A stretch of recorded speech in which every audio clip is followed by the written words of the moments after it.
She shut off my water in the middle of a record-breaking heat wave, all because my flowers looked too cheerful for the HOA guidelines.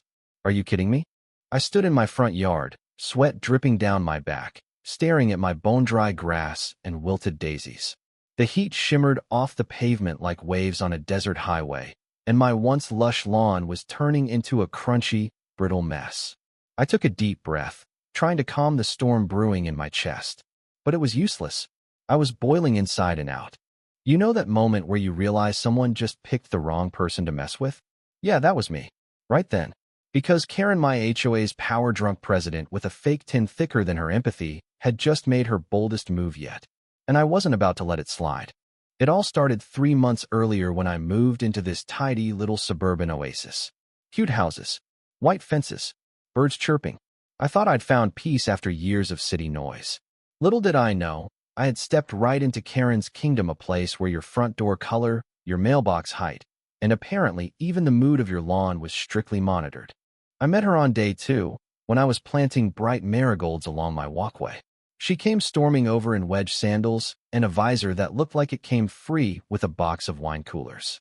"Hi," she said with a smile that didn't quite reach her eyes. "I'm Karen, HOA president. Those colors. They're a bit too vibrant for the neighborhood palette." I blinked. "You mean the flowers?" She nodded seriously. "We prefer more muted tones, taupes, whites, soft pinks." I laughed thinking she was joking, but she didn't laugh back. Oh boy. From that moment on, I became her favorite project. Every week, a new violation letter would appear taped to my door like an angry little love note. First, it was the flowers. Then my wind chime was too musical. Then my recycling bin was out 10 minutes too early. She even snapped a photo of my Halloween pumpkin. In September, seasonal decor before October 1st is grounds for a warning. The letter read, "Are you serious?" Still, I tried to play nice. I smiled. I nodded. I trimmed my hedges and kept my head down. But Karen kept pushing. Then the heat wave hit. Triple digits for 2 weeks straight. I adjusted my sprinkler schedule to run early mornings and late evenings, using just enough to keep the lawn alive. I even installed new drip irrigation to conserve water. I wasn't breaking any rules. I checked. Twice. That's why it shocked me when my entire sprinkler system suddenly died. No water. No pressure. Just a soft hiss and then nothing. I crawled under the deck to check the lines, then inside the utility box. That's when I saw the main valve had been tampered with. Someone had turned off the dedicated irrigation flow and snapped off the handle so I couldn't turn it back on. My heart pounded in my ears. You don't mess with a man's water in a heat wave. I immediately pulled up my Ring camera footage. There it was, grainy but undeniable. Karen, in her pink tracksuit, wandering over late at night with a wrench in hand. She looked around, then squatted by the box. I even caught the smirk on her face as she walked away. She looked proud. I couldn't believe it. What kind of person does that? I was so mad I could hardly think. But then, I smiled. Because Karen had no idea I wasn't just a regular homeowner. I worked in fire safety systems.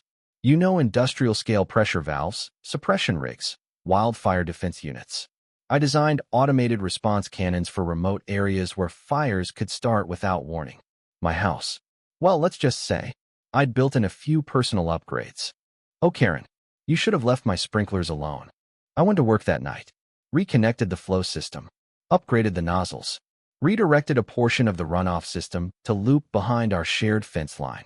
Then I installed 2 high-pressure wildfire deterrent sprayers under the eaves, invisible from the street, but very effective. I programmed them to activate on temperature, movement, and water moisture levels. If the air got too hot and the soil too dry, the system would activate automatically. And guess what? The next day was the hottest one yet. I was inside sipping a cold glass of lemonade when I heard it. Hush! It was glorious. My system roared to life, spraying a fine mist high over my lawn and directly over the fence, right into Karen's patio set. I peeked through the blinds. Her brand new outdoor cushions, you know, the custom cream ones she always bragged about, were soaked.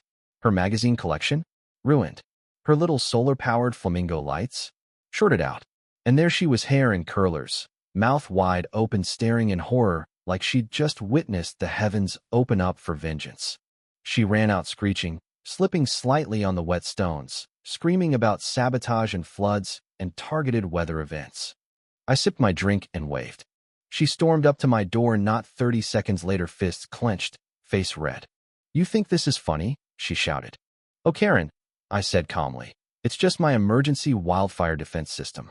You did disable my sprinklers. I had to protect the property somehow." Her jaw dropped. "You can't spray water over my fence." I raised an eyebrow. "Actually, Karen, that's runoff mist from a permitted safety system.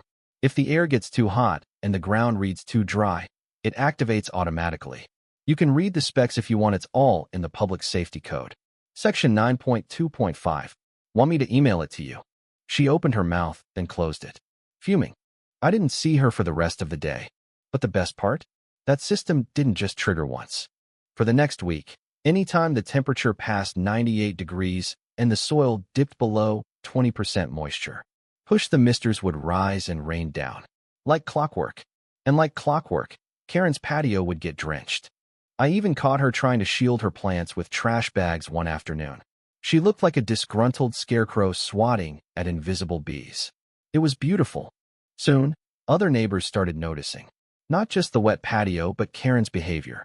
Someone anonymously posted the ring footage online, the one of her tampering with my water. It made the local HOA Facebook group. The comments exploded. "Isn't that vandalism?